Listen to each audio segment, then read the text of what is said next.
Hey guys! Today I have my January favorites for you. It's my first favorites video for this year, which is exciting, and also the first favorites video where I will be talking about only 1 month, because last year I always talked about 2 months per video because I felt like I never had enough to talk about after only 1 month, but this month I definitely have enough stuff. So as usual, I will be talking about beauty, fashion, home and lifestyle, and then movies and TV shows at the end. Also, I have a little giveaway for you guys, so make sure you stay tuned until the very end of the video for that.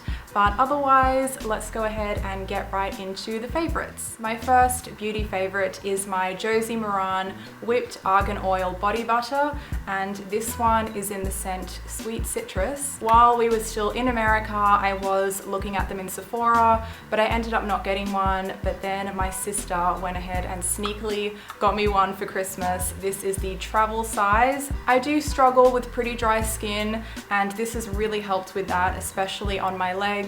The texture is also super easy to apply. Even though I haven't used up this one completely yet, I have been going through it fairly quickly because I apply it pretty generously, but conveniently I had a gift card that I needed to use, so I used it to purchase the full size one of these in the unscented kind. Next up, I have 2 e.l.f. products. The first one is e.l.f.'s Ultimate Blending Brush. As you can clearly see, I have been using it quite a lot. This exact size and shape and density is exactly the kind that I like to use for buffing in my foundation, and it's such good quality for the price. I feel like e.l.f. never really fails to impress me when it comes to price versus the quality of their products. And my last beauty favorite is e.l.f.'s Beautifully Bare lipstick in the shade Touch of Nude. I am actually wearing it right now. It's really smooth and feels very moisturizing. It's very easy to apply, and it's just so comfortable to wear. And I do really like the color as well. It is a beigey pink color, but it is leaning a little bit more on the brownish beige kind of side rather than pink, which I do like because it does set it apart from my other nude lipsticks. My fashion favorites for this month were definitely my new Subi denim shorts. During summer, one of my favorite things to wear is a pair of comfy shorts and an oversized t-shirt. I already have a pair of Subi denim shorts, and I just felt like I was wearing them over and over again. You guys would have seen them many times before in my past videos. So I went online to see what other shorts Subi had currently available, and I picked up these. They are called the rollin' out short or something because they do have a slightly rolled up cuff. So I picked them up in the blue, and I loved them so much that I got them in black as well. Now, Subi is definitely not cheap. These shorts are an investment for sure, but considering how my current pair of red Subi shorts have lasted me like 5 or 6 years and they are still going perfectly strong, I figured that these will last me for so many years to come. And the other thing is that I'm just so particular when it comes to my comfy denim shorts. These honestly just tick all the boxes. They are the perfect denim short for me. Moving on to lifestyle favorites, I have my Instax Share SB2 printer. This was a Christmas gift, and it has been so much fun to play with since I got it. It's basically a printer that you sync up with an app on your smartphone, so you can print photos from your smartphone onto Instax Polaroid style film. And the reason this is so useful to me is because I do have an Instax actual camera, but it's just so bulky that I never take it anywhere. But now I can take all the photos I want, obviously, with my smartphone, which I bring with me everywhere, and then I can come home and print them all out on my Instax printer. And you can also edit those photos within the app. You can color correct them, you can add filters, you can enlarge them, and then you just send them to the printer and you print them out. Next, I'm actually going to talk about an app which I don't usually talk about in my favorites videos, but I saw somebody mention this app somewhere online. It was either in the comments of one of my videos or the comments on another person's video, but it's called My Water, and it tracks your water intake for every day.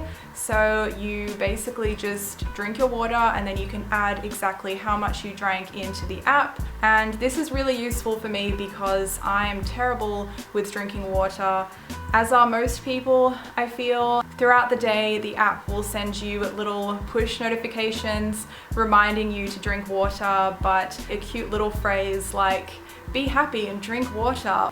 Don't be lazy, drink some more water. And I think because I'm a visual person as well, the fact that like the screen kind of fills up with water every time you add a drink, it sort of gives me that motivation to fill it right to the top. For my movie favorites, the first one is Rogue One, which was so good. It's basically a standalone story within the Star Wars universe. And in terms of the Star Wars timeline, it takes place right before A New Hope. Even if you're not into Star Wars, I highly recommend this movie because K2SO is so hilarious. He was so funny. I want to go see it again just for K2SO. He has so many good one-liners. And now onto TV shows. I am going to try my absolute best to not ramble about these forever. But the first one is, of course, A Series of Unfortunate Events, which is the new Netflix series based on the Series of Unfortunate Events books by Lemony Snicket, which I loved so much as a kid.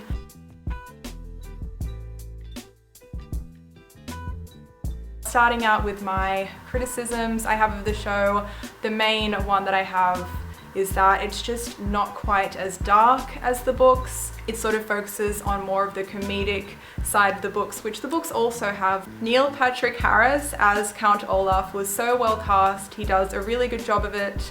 Once again, not quite as dark and sinister as the version in the books, but still really brilliant. And as for the actors who played Violet and Klaus, they did a really great job, especially considering how young they are. But I am looking forward to seeing a little bit more of a range with their characters, because I kind of feel like it was a little bit restricted in the first season, but I think we will get to see more of that hopefully in the seasons to come. My last main critique is that I feel like Violet didn't do enough inventing and Klaus didn't use enough of his knowledge that he's learned from all the books he's read. I feel like those parts of their characters are a lot more prominent in the books. Otherwise, it's such a great series. The costume design and set design is so amazing. And I was so thankful that they had 2 episodes per book. I'm so happy that they are spreading it out because that means there's going to be more seasons, which I can't wait for. Tons of you guys recommended this next show in the comments of my previous favorites video, and that is The OA. The thing with this series is that you just kind of have to put your cynicism aside to be able to enjoy it. There was like certain parts in the series in the earlier episodes where I was just like, should we keep watching this series? I'm not sure I'm gonna like it. But we did persevere with it. My sister and I watched this together, by the way. We kept watching and it just got better and better, and we really enjoyed it. And I also really enjoyed the kind of thriller elements to the story. I think that was one of the main reasons I kept watching. And I just realized I haven't even said at all what this series is about. Wikipedia actually describes it as a mystery drama. I can't actually tell you much about it without giving away a major spoiler, which was a total surprise to me. And it's related to the title of the series. You find out what the title stands for. Don't look it up. Just don't look it up. Don't spoil it for yourself. I did watch the trailer for this series before I started watching it, and it actually just gave you the perfect amount of information about the show without spoiling anything. And basically what it shows in the trailer is that there is a young girl who goes missing when she is blind. Then she comes back 7 years later, turns up again, and she can see. The series involves her sharing her story with a group of people telling them what happened to her when she went missing. After the ending of season 1, I am very, very interested to see what direction they go in for season 2. And my last TV show favorite is Humans. I came across Humans just by Google searching like shows similar to blank. I don't even know what I was searching for. In a nutshell, it's another series about artificial intelligence. It's about these robots that look just like humans that are built to serve humans, and they call them synths. In the show, you can basically buy a synth to come and live with your family.